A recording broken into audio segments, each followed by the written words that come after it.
అందరికీ నమస్కారం. మౌనిక వంటశాలకి స్వాగతం.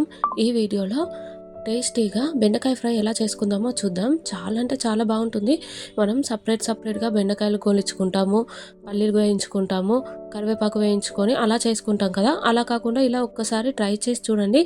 దీన్ని మీరు బెండకాయ ఫ్రై అంటారా, బెండకాయ పకోడీ అంటారా, అది మన ఇష్టం. కానీ టేస్ట్ మాత్రం చాలా బాగుంటుంది. పప్పు పక్కన మాత్రం పర్ఫెక్ట్గా సరిపోతుంది. క్రంచీగా టేస్టీగా ఉంటుంది. చేసేటప్పుడే ఉత్తిదే తినేస్తారు మీ ఇంట్లో వాళ్ళు మాత్రం.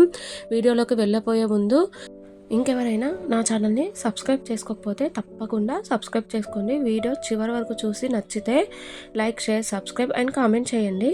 ఇక్కడ నేను 1/2 కిలో బెండకాయలను తీసుకొని ఇలా కట్ చేసుకున్నాను. చూడండి, కొంచెం క్రాస్లో కట్ చేసుకుంటే ఇలా వచ్చేస్తాయి.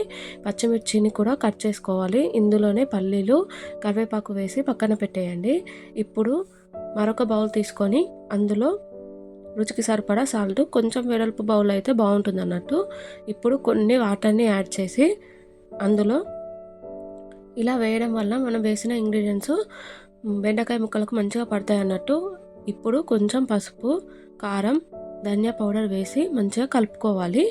బెండకాయ ఫ్రై మనం ఎప్పుడూ ఒకేలాగా చేస్తూ ఉంటాం కదా. డిఫరెంట్గా ఇలా ఒక్కసారి ట్రై చేసి చూడండి. మళ్ళీ ఇలాంటి బెండకాయ ఫ్రైనే చేసుకుంటారన్నమాట. ఇలా ధనియా పౌడర్ కూడా వేసి మంచిగా కలుపుకోవాలి. మీకు నచ్చితే గరం మసాలా కూడా ఇందులో యాడ్ చేయొచ్చు, నేను వేయట్లేదు. ఇప్పుడు ఈ బెండకాయలు, పల్లీలు, మిర్చి, కరివేపాకు ఇలా మొత్తం కలిపేసుకొని ముందుగా మనం మిశ్రమం రెడీ చేసుకున్నాం కదా, అందులో కలిపేయాలి. ఈ వాటర్ మొత్తం బెండకాయ ముక్కలకు మంచిగా పట్టే విధంగా కలపాలన్నమాట.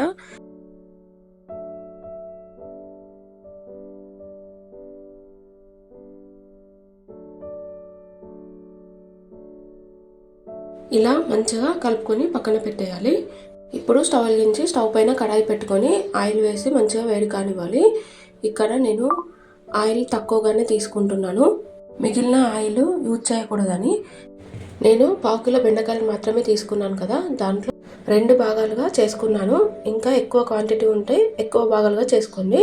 ఇప్పుడు ఒక భాగంలో కొంచెం శనగపిండి, కొంచెం బియ్యం పిండి వేసి మంచిగా కలుపుకోవాలి. మొత్తం ఒకేసారి కలిపేస్తే ఏమవుతుందంటే అది మొత్తం మనం ఆయిల్లో ఫ్రై చేసేలోపు పిండి మొత్తం పలచగా అయిపోతుంది అనమాట. అలా కాకుండా ఉండడానికి ఇలా కొంచెం కొంచెం పిండి కలుపుకుంటూ వేసుకోవాలన్నమాట. ఆయిల్ ఈలోపు వేడైపోయింది. ఇప్పుడు బెండకాయ ముక్కలను ఆయిల్లో డ్రాప్ చేసుకుంటూ వేసేసుకోవడమే.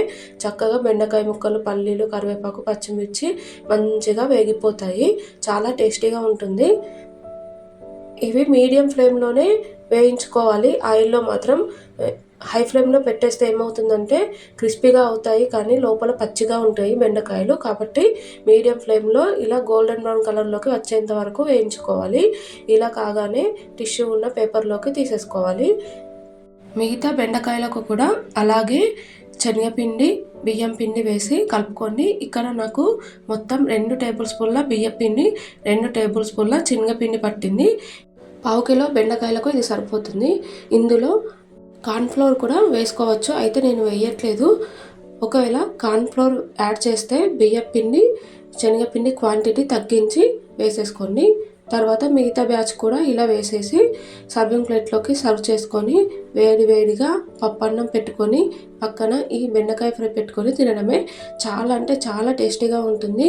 మనం అది వడ్డించుకునే లోపు హాఫ్ ఖతం అయిపోతుంది అనమాట, అంత టేస్టీగా వస్తుంది ఈ బెండకాయ ఫ్రై మాత్రం. ఒకవేళ మీరు ఇట్లా చేసి ఉండకపోతే తప్పకుండా ట్రై చేసి చూడండి. మీ ఇంట్లో వాళ్ళు మళ్ళీ చేయమంటారు. డీప్ ఫ్రై అన్హెల్దీ, కానీ అప్పుడప్పుడు ఒకసారి ట్రై చేసి చూడండి. డిఫరెంట్గా టేస్ట్ చేసిన వాళ్ళం అవుతాము.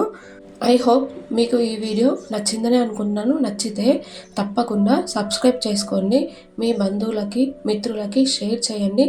కొత్తగా ట్రై చేసిన వాళ్ళైతే ఈ రెసిపీని చూసి ఎలా వచ్చిందో కామెంట్ చేయండి. మీ ఇంట్లో మీరు బెండకాయ ఫ్రై ఎలా చేసుకుంటారో కామెంట్ బాక్స్లో రెసిపీ చెప్పండి. ఇవేం చేయకుండా పర్లేదు, కానీ ఒక్క లైక్ ఇవ్వకుండా మాత్రం వెళ్ళకండి. వీలైతే హైప్ కూడా ఇవ్వండి. ఇలా చేయడం వలన నా ఛానల్ మరింత ముందుకు వెళ్తుంది. Thank you so much.